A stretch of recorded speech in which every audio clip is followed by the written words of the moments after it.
E aí, turma, tudo bem? Vamos lá. Olha só.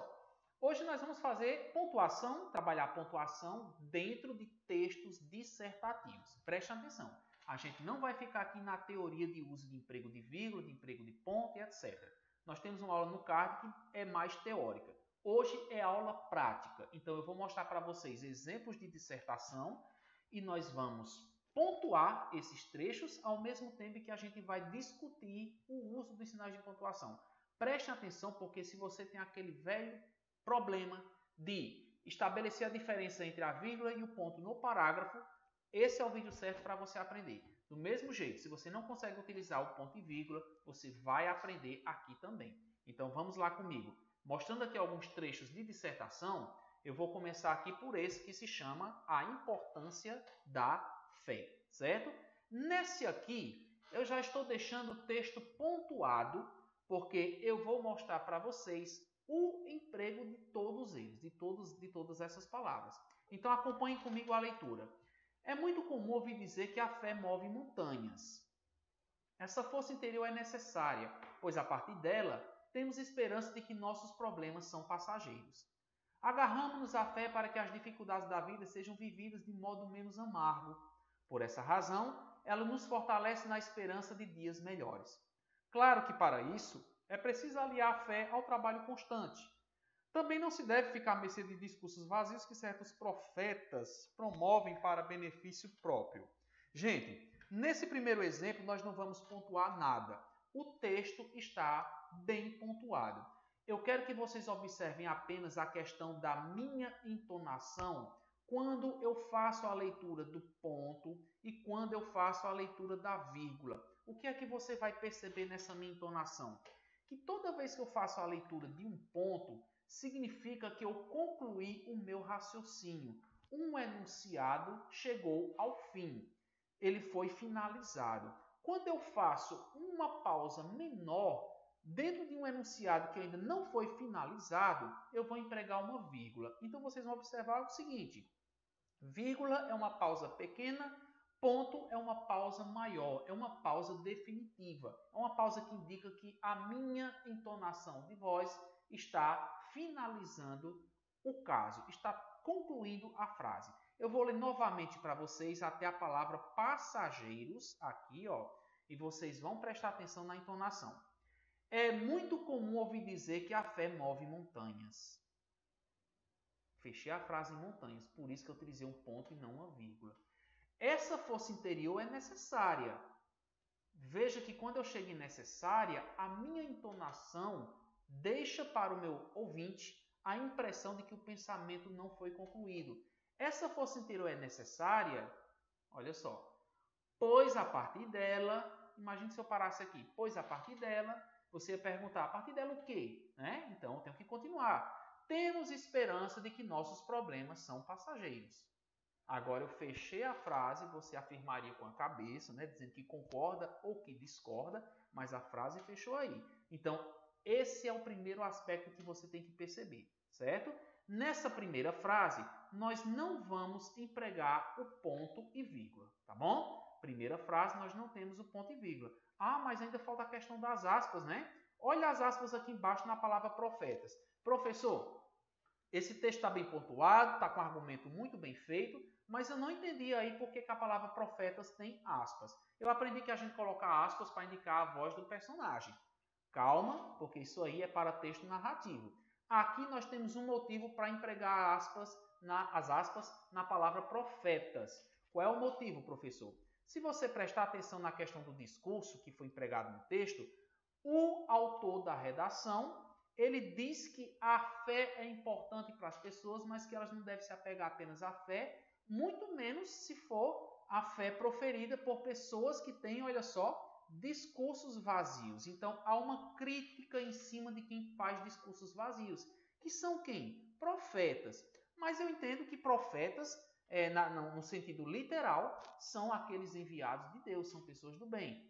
Ótimo. Como aqui no texto está falando, como aqui o texto fala de discursos vazios, então esses profetas estão entre aspas, porque a partir do instante que eu faço o uso desse sinalzinho de aspas, eu estou ironizando essas pessoas aqui, esses profetas, certo? Então, já estou dizendo que são falsos profetas. Então, para isso, nós utilizamos as aspas, ok? Vamos agora para o trecho 3, que fala sobre a educação no Brasil, avanços e retrocessos, certo, gente?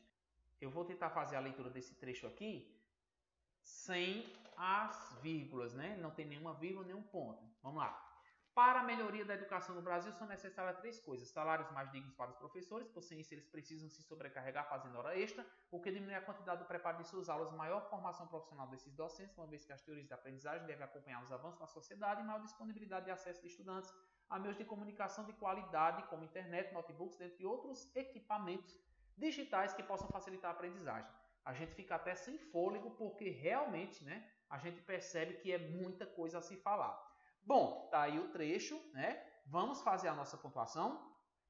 Para a melhoria da educação no Brasil, são necessárias 3 coisas. Olha só, gente, eu não tinha mencionado, mas a gente vai usar aqui 2 pontos. Quando é que eu utilizo 2 pontos, professor?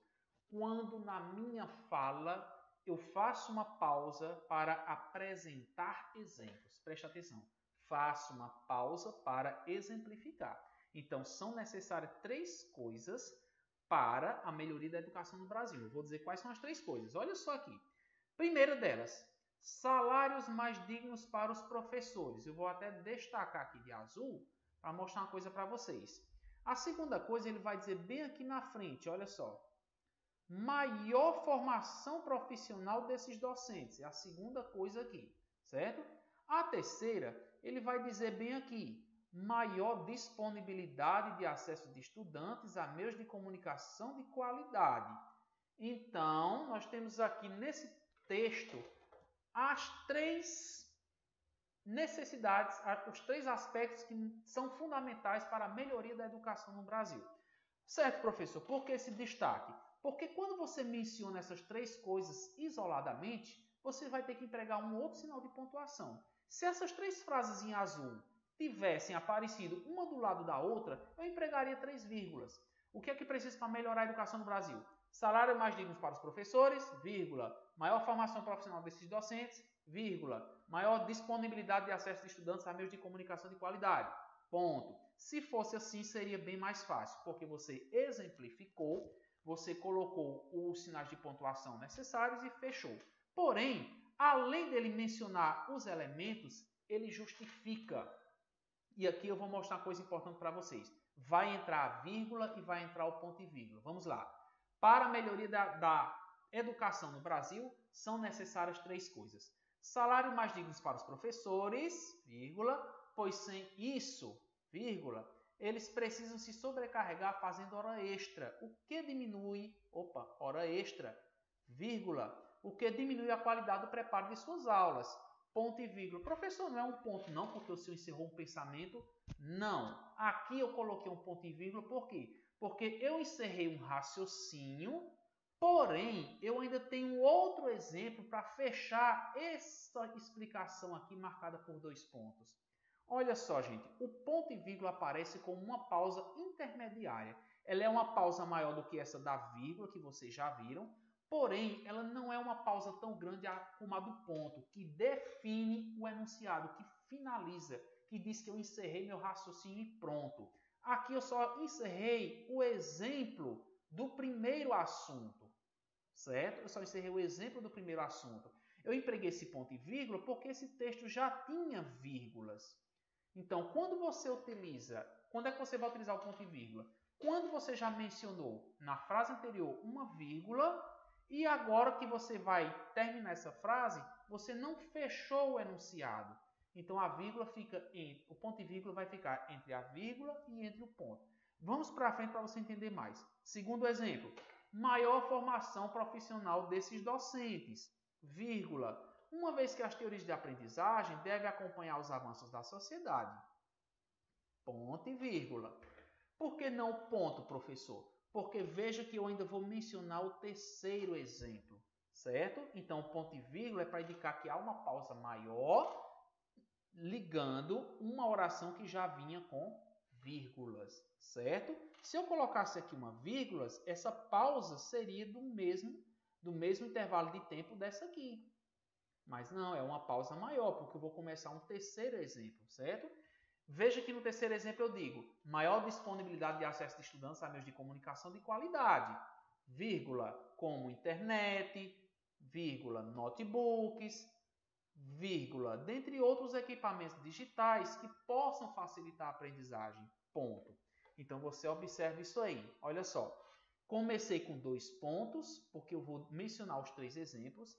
A partir do instante que eu menciono o primeiro exemplo, eu vou colocar uma vírgula, porque eu vou dar uma pequena pausa na minha fala para explicar um pouquinho mais, falar um pouquinho mais sobre esses salários mais dignos para os professores. Depois que eu falei um pouquinho mais sobre esses salários mais dignos para os professores, eu vou fazer uma pausa maior, mas não é uma pausa tão grande que me permita colocar um ponto e já começar um exemplo na frente.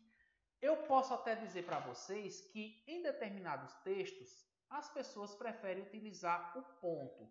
Quando elas fazem isso, a pausa aqui ela é maior, certo? Então a dica é que você use uma vírgula, porque quando você menciona aqui as 3 coisas necessárias para a melhoria da educação no Brasil, eu nem aconselharia, na verdade, a usar a palavra coisa, mas quando você vai mencionar as 3, você vai ter que colocar o ponto e vírgula, seria mais adequado colocar o ponto e vírgula, certo? E fechar com um ponto. Quando eu falo de mais adequado, não é dizendo que do outro jeito é errado, mas é pela questão da entonação que você vai dar ao seu texto e, consequentemente, a forma como você está propondo que o seu leitor faça justamente essa análise, essa leitura. Certo, pessoal? Aqui a gente vai mostrar a pontuação com os sinaizinhos apresentados na cor verde. Eu não sei se está bem destacado aí para vocês.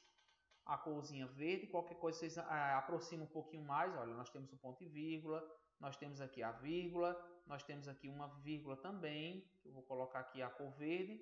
E por fim nós temos o texto finalizado, falta colocar um ponto, certo? E eu espero que vocês tenham aproveitado. Qualquer coisa, volta o vídeo e revê novamente a aula para aprender cada vez mais, tá bom? Então, até a próxima.